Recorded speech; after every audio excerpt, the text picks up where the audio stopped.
Okay, good morning students. നമ്മൾ business ethics ആണ് നോക്കിയത്. ബിസിനസ് എത്തിക്സിന്റെ ഫീച്ചേഴ്സ്, ഇമ്പോർട്ടൻസ്, പ്രിൻസിപ്പിൾസ്, കാര്യങ്ങൾ. ഇനി അതിന്റെ അഡ്വാൻറ്റേജസ് ആണ് ഇനി നോക്കാൻ പോകുന്നത്. Advantages of business ethics. എന്തൊക്കെ അഡ്വാൻറ്റേജസ് ഉണ്ടാവും?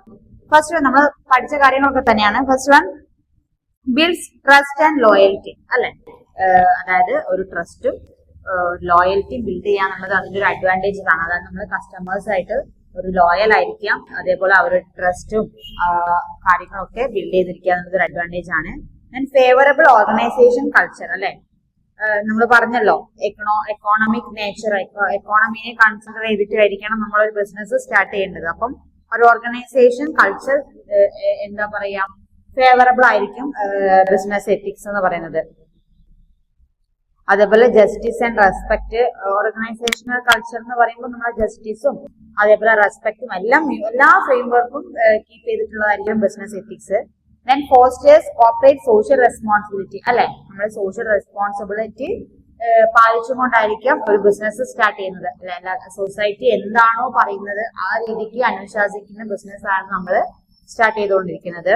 Then improves public images of company, അല്ലെ? നമ്മൾ പറഞ്ഞല്ലോ, എൻഹാൻസ് എവറിഡേ റെപ്യൂട്ടേഷൻ എൻഹാൻസ് ചെയ്തുകൊണ്ടിരിക്കണം എന്ന് പറഞ്ഞു. അപ്പൊ എന്താണ് കമ്പനീന്റെ ഇമേജ്, എന്താ പറയാ, പബ്ലിക് ഇമേജ് നമ്മൾ ഇംപ്രൂവ് ചെയ്യാൻ വേണ്ടി ശ്രമിക്കാനുള്ളത് അതിന്റെ ഒരു അഡ്വാൻറ്റേജസ് ആണ്.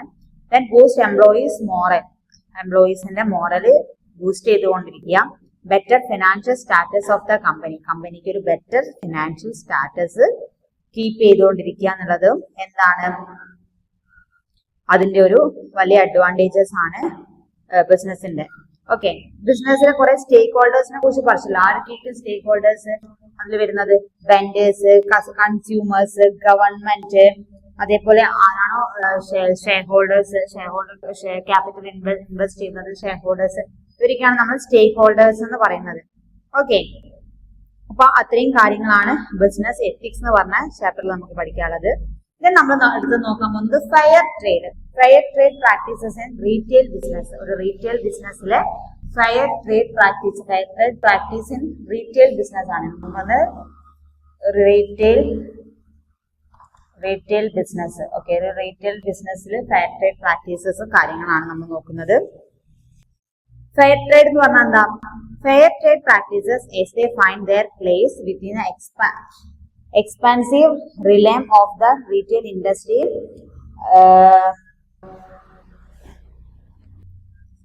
Fair trade practices can be defined as the measure that ensure minimum wages to the worker, sustainable environment, safe working conditions, no forced or child labor. അതായത് fair trade എന്ന് പറഞ്ഞാൽ പേര് പോലെ ഫെയർ ആയിരിക്കാം. അതായത് എന്താ പറയാ, നമ്മള് അതിന്റെ ഒരു ബിസിനസ്സിലെ വർക്കേഴ്സിന്റെ മിനിമം വേജസ് എത്രയാന്നുള്ളത് നമ്മൾ ഫിക്സ് ചെയ്തിരിക്കണം, അല്ലെ? ഒരു വർക്ക് അത് അവര് സാറ്റിസ്ഫൈഡ് ആയിരിക്കും. നമ്മൾ ആരെയും എന്താ പറയുക നിർബന്ധിച്ചുകൊണ്ടായിരിക്കരുത് അതിൽ വർക്ക് ചെയ്യിപ്പിക്കേണ്ടത്. അപ്പൊ അതിലെ വർക്കേഴ്സിന്റെ മിനിമം വേജസ് എത്രയാന്നുള്ളത് നമ്മൾ സെറ്റ് ചെയ്തിരിക്കണം. അവർക്ക് വർക്ക് ചെയ്യാനുള്ള സസ്റ്റൈനബിൾ എൻവയോൺമെന്റ്, ഒരു വർക്കേഴ്സ് അവിടെ വന്നിട്ട് കഷ്ടപ്പെടല്ല വേണ്ടത്, അവർക്കും അവരുടെ അറ്റ്മോസ്ഫിയർ വർക്ക് ചെയ്യാനുള്ള സർക്കംസ്റ്റൻസസ് നമ്മൾ ഒരുക്കി കൊടുക്കുക എന്നുള്ളത് ഒരു ഫെയർ ട്രേഡിന്റെ ഭാഗമായിട്ടുള്ള കാര്യമാണ്. അപ്പൊ അവരെ സസ്റ്റൈനബിൾ എൻവയോൺമെന്റ് അവർക്ക് ഒരുക്കി കൊടുക്കുക. അതേപോലെ സേഫ് വർക്കിംഗ് കണ്ടീഷൻസ് നമ്മൾ പറഞ്ഞല്ലോ, അവർ വർക്ക് ചെയ്യാനുള്ള എല്ലാ കണ്ടീഷൻസും സേഫ് ആക്കി കൊടുക്കുക. അതേപോലെ ചൈൽഡ് ലേബറിനെ ഫോഴ്സ് ചെയ്തിരിക്കുക. ചൈൽഡ് ലേബർ നമ്മള് പ്രൊമോട്ട് ചെയ്യുന്നുണ്ടോ എവിടെ? ഇന്ത്യയിലല്ല, എവിടെയല്ല. ചൈൽഡ് ലേബർ ആവാതിരിക്കാൻ ശ്രദ്ധിക്കുക.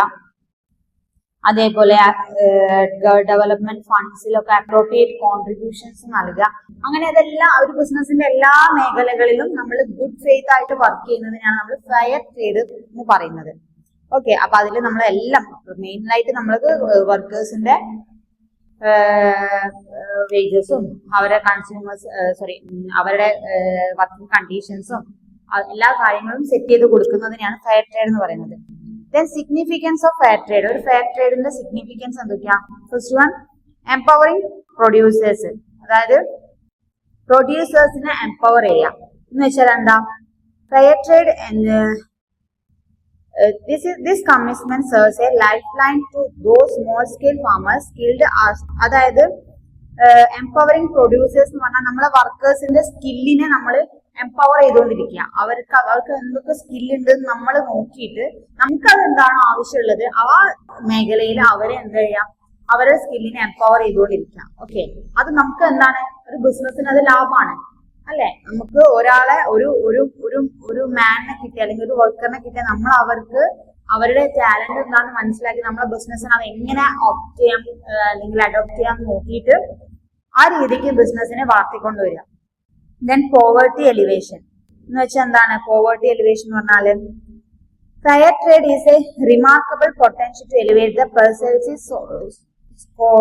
സോഴ്സ് ഓഫ് പോവേർട്ടി എക്കണോമിക് അതായത് ഒരു ഫെയർ ട്രേഡ് ആവുന്നുണ്ടെങ്കിൽ നമുക്ക് അവിടെ പോവേർട്ടി എലിവേഷൻ എന്ന് പറഞ്ഞാൽ എന്താണ്, നമ്മള് നടത്തുന്ന ബിസിനസ് കൊണ്ട് നമുക്ക് ബിസിനസ്സിന് മാത്രമാണല്ലോ, ഒരു ബിസിനസ് തുടങ്ങിയ ബിസിനസ്സിന് മാത്രമാണോ ലാഭം ഉണ്ടാവുക? അല്ല, അതിൽ വർക്ക് ചെയ്യുന്ന ഒരുപാട് പേർക്ക് ജോലി കിട്ടുന്നു, അതുവഴി നമ്മളൊരു ഒരു ഒരു ഏരിയ നന്നാവുന്നു. അങ്ങനെ ഒരു വലിയൊരു ഡെവലപ്മെന്റ് ആണ് നമുക്ക് നല്ലൊരു ബിസിനസ്സിലേക്ക് നമ്മളെ സമൂഹത്തിന് വരുന്നതിനനുസരിച്ച് നമുക്ക് കിട്ടാൻ പോകുന്നത്. കാരണം ഒത്തിരി പേർക്ക് അതിന്റെ കീഴിൽ ജോലി വർക്ക് കിട്ടുന്നു.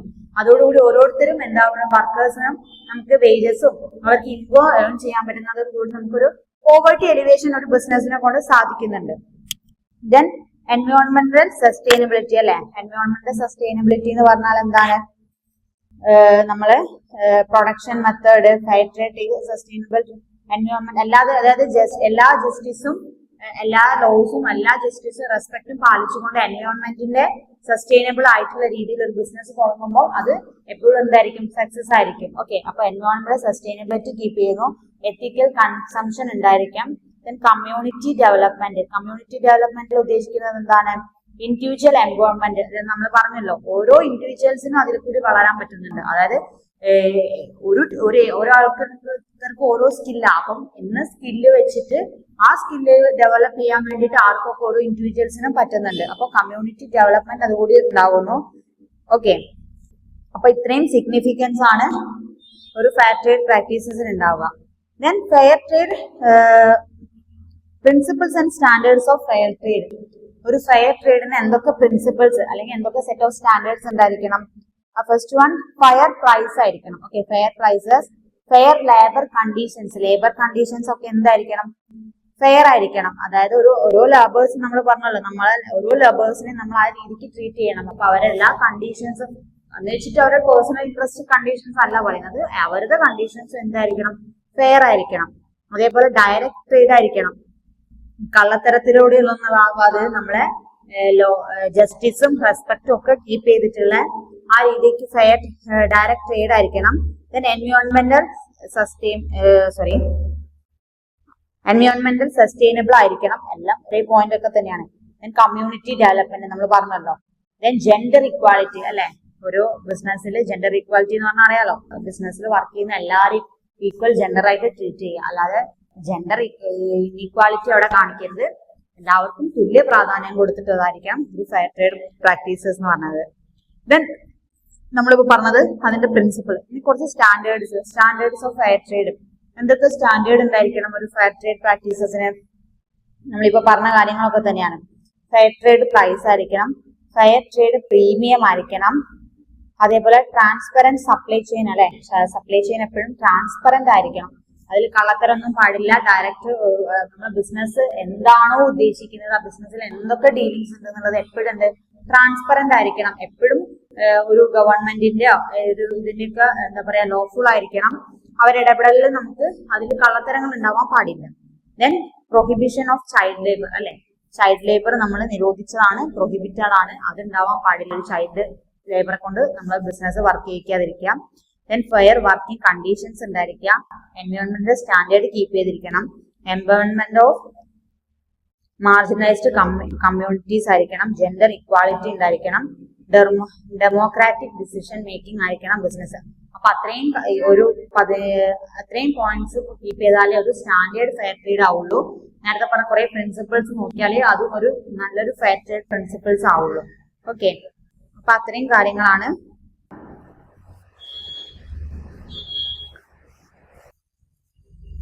Fair trade പ്രാക്ടീസസിലുള്ളത്. ഇനി നമ്മൾ നോക്കാൻ പോകുന്നത് consumer privacy and data protection in retail ethical consideration. അതായത് റീറ്റെയിൽ ബിസിനസ്സിൽ കൺസ്യൂമർ പ്രൈവസി അല്ലെങ്കിൽ ഡാറ്റ പ്രൊട്ടക്ഷൻ എങ്ങനെയാണെന്നുള്ളതാണ്. Okay, first data